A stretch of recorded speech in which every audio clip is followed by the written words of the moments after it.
Más Internacional. Buenas noches y bienvenidos. Es como siempre un placer saludarlos a esta hora para dar inicio a esta nueva emisión de Red Más Internacional. Ya ustedes lo saben, las noticias del mundo con nosotros. Andrés, muy buenas noches. ¿Cómo le va? Lo vi muy emocionado contándonos lo más reciente de la Vuelta a España, que sigue siendo colombianísima. Sin duda alguna, Paula, saludo para todos. Claro que sí, son 4 días, hay 4 colombianos en el top 10. Hoy Fernando Gaviria recuperó sensaciones, pero sobre todo mañana comienzan a aparecer los finales en alto, la ansiada montaña, aunque todavía no nos apresuremos, quizá mañana haya vigilancia, queda mucha vuelta, pero sí es cierto que se va a comenzar a notar el dominio colombiano. Pues qué chévere, nosotros seguimos ahí muy atentos a lo que pasa en esta Vuelta a España. Más adelante, más información sobre este tema. Entramos por ahora en materia con la información y hablamos de la tormenta tropical Dorian que amenaza el Caribe. Puerto Rico declaró ya estado de emergencia, mientras República Dominicana y Florida en Estados Unidos tomaron medidas ante la posibilidad de que se convierta en huracán. Con vientos de 50 millas por hora, Dorian avanza en el Caribe oriental.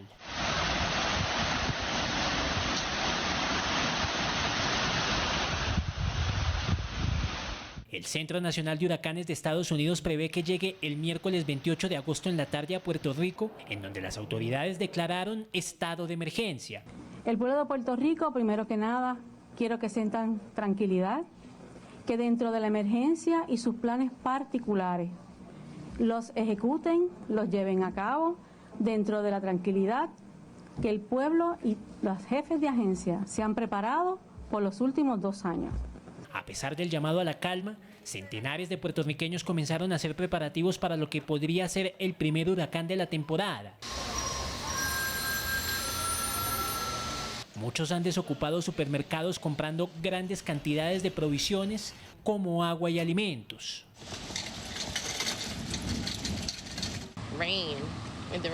Estamos preocupados incluso con la lluvia en un día normal, así que cuando llega la tormenta estamos muy preocupados por lo que vendrá después.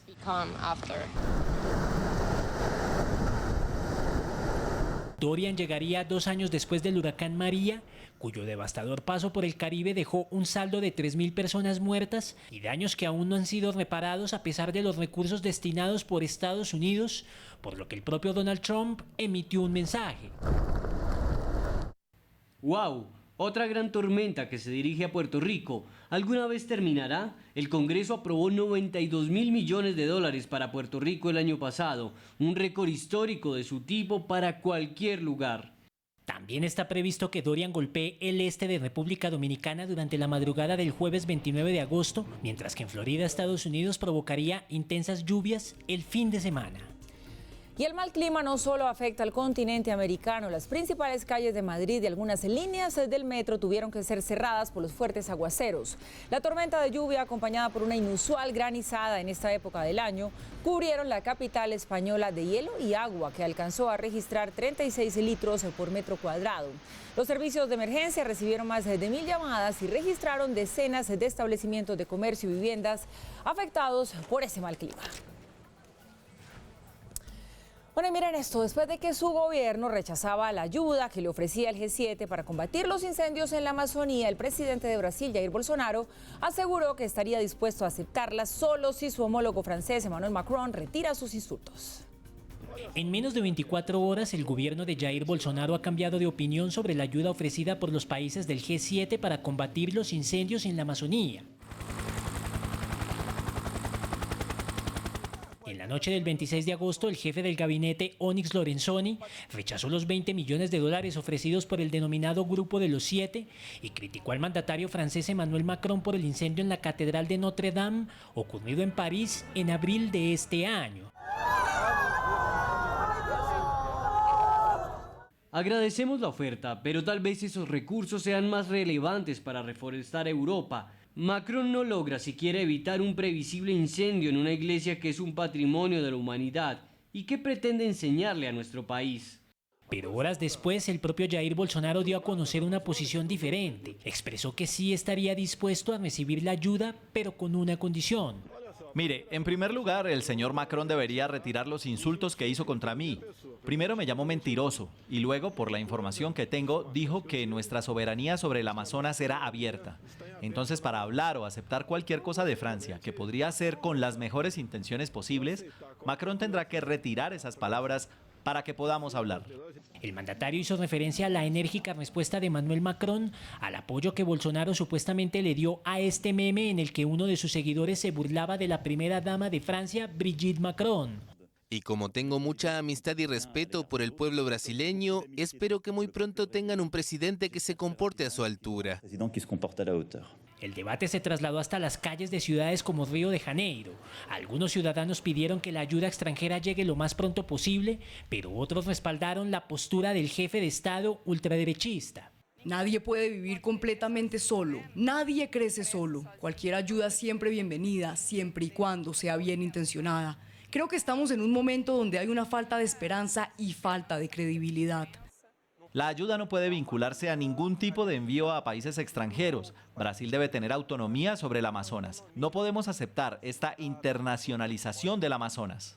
Pero mientras que el intercambio de acusaciones entre los mandatarios de Francia y Brasil sigue candente, la Amazonía también sigue ardiendo y las secuelas parecen imborrables. Estas imágenes captadas por un dron en el estado Rondônia muestran árboles carbonizados y hectáreas de bosque arrasadas por el fuego.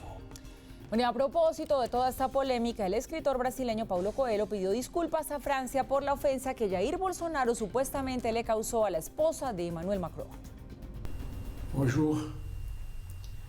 Hola, este video es un poco triste, pero me gustaría ofrecer una disculpa a mis amigos franceses por la crisis. Incluso diría que por la histeria de Bolsonaro hacia Francia, el presidente francés y la esposa del presidente. Bolsonaro y su séquito en este momento están viendo arder el Amazonas y no tiene otro argumento que insultar, negar y decir tonterías para evitar sus responsabilidades como gobierno.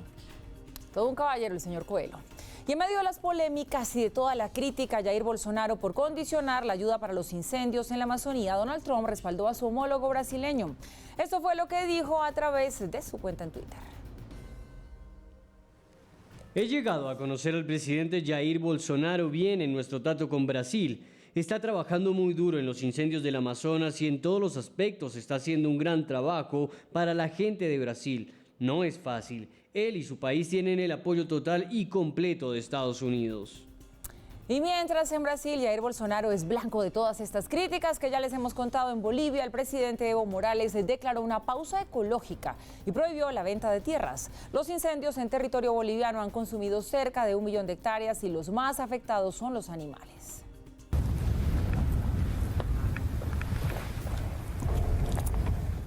Asustado, huyendo del fuego y tratando de buscar un refugio en medio de lo que algún día fue un imponente bosque. Este pequeño armadillo es una de las miles de especies de animales que sufre porque su hábitat quedó completamente arrasado por las llamas que afectan a municipios como Charagua en el estado boliviano de Santa Cruz. El veterinario Gergés Suárez asegura que los esfuerzos de las autoridades por salvar la vida silvestre han sido insuficientes. Estamos en el trabajo de rescate diario de animales en este desastre que estamos observando, en la quema que se ha producido. Muchos animalitos hemos visto que llegan a morir muy cerca del camino buscando el espacio donde no llegue el fuego, pero generalmente el humo y la calentura es la que los está matando, ¿no? Pero a diferencia de lo que ocurre con su homólogo Jair Bolsonaro, el presidente boliviano Evo Morales, quien busca su 4ª reelección, ha aceptado la ayuda internacional y declaró una pausa ecológica para prohibir la venta de tierras. Responsabilidad o corresponsabilidad compartida para combatir el calentamiento global. Recién cuando hay incendios quieren cooperar. Y si bien cualquiera sea cooperar, bienvenido, pero más urgente. Y no solamente para Bolivia, para Sudamérica. Ustedes saben cómo está Brasil, cómo está Paraguay. Y tenemos la obligación de cómo trabajar conjuntamente.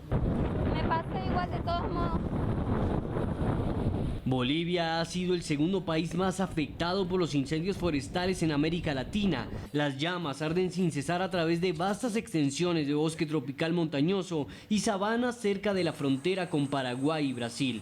Al menos 1 millón de hectáreas, o aproximadamente 3.800 millas cuadradas, han sido consumidas por el fuego. Y el humo del Amazonas llegó a Uruguay. Algunas personas denunciaron que no se puede ver el Río de la Plata desde la costa de Montevideo.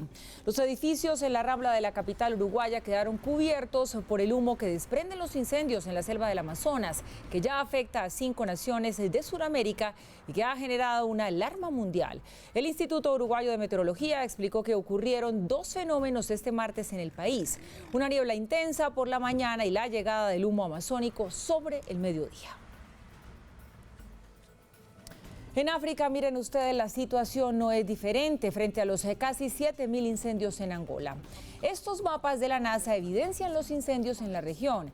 Según Water Sources, durante la jornada del domingo se registraron 6.902 incendios en Angola y casi 4.000 en la República Democrática del Congo. En las últimas 48 horas, Zambia ocupó el 4º lugar en la lista de países con más incendios. El planeta está hablando. Por contaminación, sobrepoblación e inundaciones, Yakarta va a dejar de ser la capital de Indonesia. El gobierno va a empezar a construir su nueva capital a finales de 2020. Como una promesa de campaña cumplida, así fue como el presidente de Indonesia anunció que será trasladada la capital de ese país en Yakarta a una nueva área que será construida en la isla de Borneo. Como un gran país que ha sido independiente por 74 años, Indonesia nunca ha elegido su propia capital. Es que Yakarta se convirtió en la capital del país después de la Guerra de Independencia que terminó en 1949 y desde sus inicios recibió una gran población sin contar con el desarrollo adecuado de infraestructura para la cantidad de personas que tenía. Debido a esto llegó la sobrepoblación y contaminación, inundaciones y un paulatino hundimiento. La ciudad se sumerge en el mar cada año 25 centímetros, por lo que se decidió el cambio. El otro año iniciará el gran traslado al este de la isla de Borneo, destacada por ser una de las mayores reservas de carbón del mundo. El presidente de Indonesia asegura que es una iniciativa de hace mucho tiempo, mientras Yakarta sigue amenazada por las aguas y el suelo que poco a poco se deshace por el peso de los edificios. El plan para reubicar la capital se inició hace mucho tiempo, ya que era del primer presidente de Indonesia, Sukarno. Las instituciones gubernamentales empezarían a mudarse a la que será la nueva capital en 2024. Actualmente Yakarta, la capital actual, cuenta con más de 10 millones de personas, por lo que se convierte en la 4ª ciudad más poblada del mundo, después de Cantón en China, Tokio en Japón y Shanghái. Y antes de la pausa hablamos del régimen de Irán, que anunció sus condiciones para que una posible conversación con el gobierno de los Estados Unidos pueda llevarse a cabo. Donald Trump, recordemos, había dicho durante el último día de la cumbre del G7 estar dispuesto a conversar con Hassan Rouhani, y aunque este aseguró que mientras haya un 10% de posibilidades de éxito en el encuentro bilateral, también estaba dispuesto a dialogar, pues hoy cambió su discurso exigiendo a la Casa Blanca levantar las sanciones económicas en su contra. Levante las acciones, todas las sanciones en contra de Irán, las cuales son ilegales, crueles y equivocadas, deben ser levantadas. Si levantan las sanciones y bajan su cabeza con respeto hacia la nación iraní, entonces la situación será diferente. Ya estamos de regreso, continuamos con la información y nos concentramos ahora en lo que sucede en la región. Un grupo de venezolanos pidió de rodillas que los dejaran ingresar a Ecuador luego de que ese país comenzara a exigirles visa. Naciones Unidas anunció un plan de contingencia para atenderlos. La súplica de un pueblo que huye.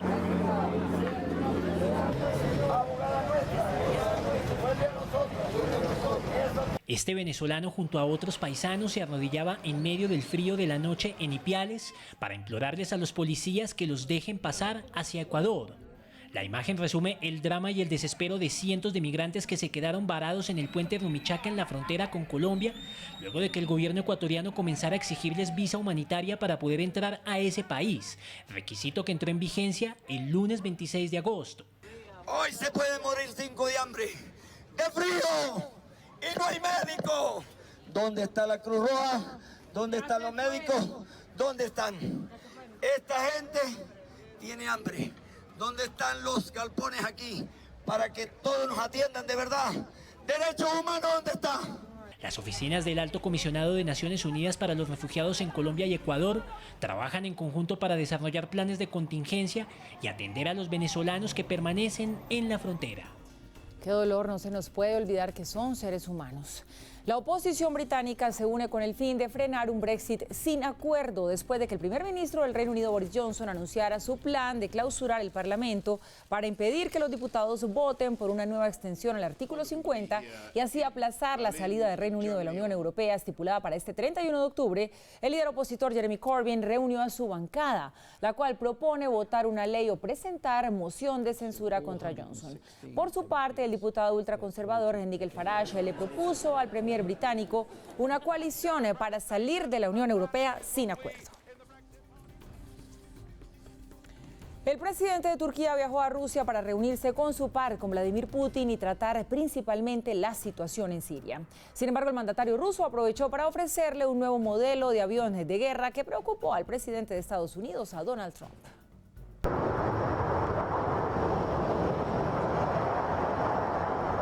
El presidente de Rusia, Vladimir Putin, invitó a su par turco Recep Tayyip Erdogan al Salón Aeronáutico MAX 2019 para presenciar el desfile militar de las nuevas adquisiciones aéreas rusas.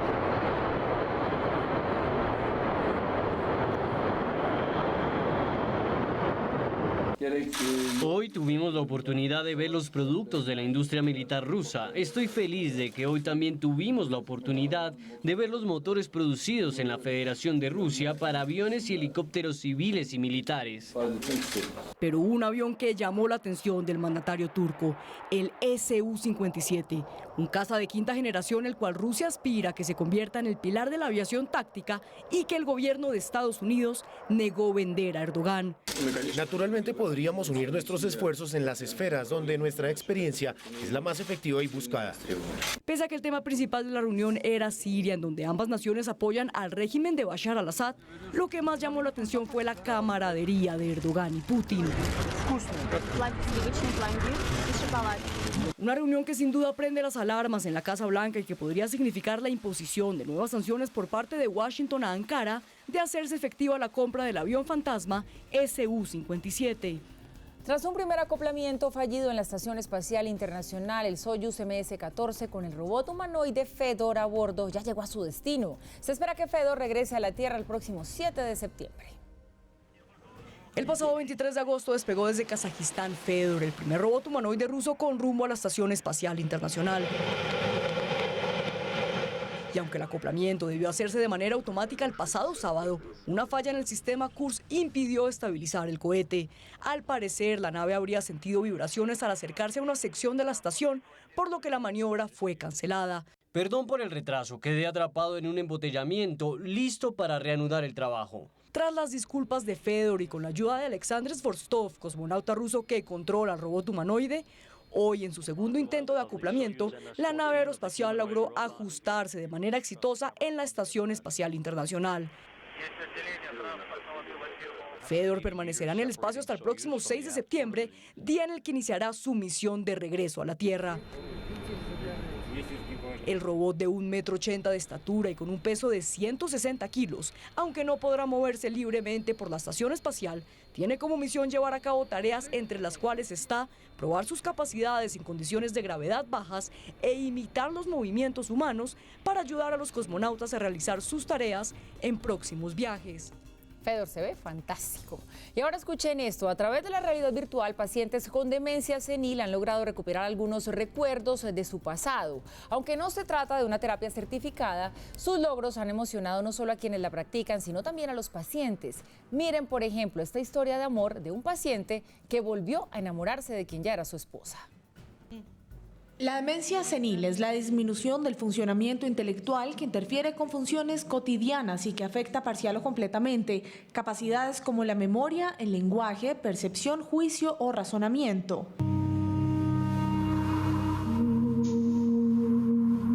Cada persona con demencia es un mundo distinto. No sabemos qué pasa por su cabeza, cómo percibe su entorno, pero quizás podamos acercarnos a esa realidad. La distorsión, la inseguridad y el desconocimiento que puede llegar a sentir. Se trata de una enfermedad de carácter degenerativo y es irreversible. Las funciones perdidas no serán recuperadas.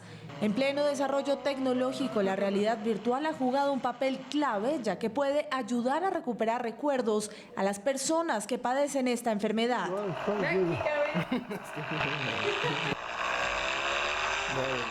You used to have a motorbike when you were young? Yeah. Everybody had motorbikes for cars. Drew llegó a recordar haber recibido incluso una multa por exceso de velocidad.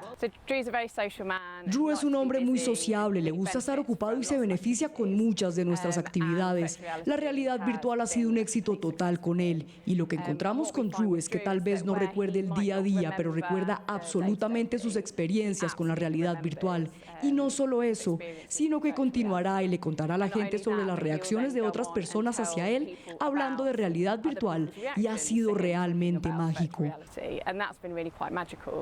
Con las imágenes proyectadas a través de realidad virtual pueden llegar a recordar situaciones puntuales de su pasado, una actividad que los pacientes disfrutan mientras su mente viaja al pasado. Realmente lo disfruta y después de haberlo visto, le gusta hablar de eso. Está feliz, muy emocionado y trata de decirle a todos los miembros del personal que ve, a los que ni siquiera están allí. La próxima vez que los vea estará hablando sobre eso y cómo lo disfrutó. También dijo que lo ayudó a recordar cosas del pasado, lo que solía hacer, y por eso está muy contento. Los sentimientos nunca dejan de estar presentes, como el caso de Bill Duncan, un hombre de 71 años diagnosticado en 2010, quien se enamoró nuevamente de quien ya era su esposa y volvió a proponerle matrimonio. Aunque Ann Duncan inicialmente no le habría prestado atención, con el paso de los días notaba la insistencia de Bill de la importancia de casarse. Él no podía recordar que ya estaban casados y cada día soñaba con hacerlo como si fuera la primera vez, por lo que Ann volvió a decirle que sí, para seguir cuidándolo como lo hizo desde que su esposo empezó a olvidar quién era ella. Pero la enfermedad no fue un impedimento para dejar de sentir el amor por su esposa. Qué belleza de historia, qué interesante terapia. Y no sé si esto usted, Andrea, lo pone a reflexionar sobre su caso personal. ¿Usted se volvería a casar con la que hoy es su esposa? Totalmente sí. Independientemente de que ella lo esté viendo, le vuelvo a preguntar, ¿usted se volvería a casar con la que hoy es su esposa? Por supuesto, y si estamos en repetición también. No, mentiras. Lo haría porque yo siento que el amor es una conexión astral y el corazón tiene más memoria que el cerebro, y quedó demostrado. Creo que esto lo demuestra, sí. Tiene usted razón. Pues qué bonito que es el amor verdadero. Hablamos ahora de la empresa brasilera Odebrecht, que se declaró en bancarrota en los Estados Unidos y sería la compañía más grande de América Latina que llega a esta situación. Ya lo había hecho en Brasil. Este lunes la compañía Odebrecht decidió acogerse al capítulo 15 de la ley de bancarrotas en Estados Unidos, solicitud que presentó en Nueva York. De acuerdo con la prensa especializada, esta solicitud la ubica como la mayor empresa de América Latina que se declara en bancarrota en Norteamérica.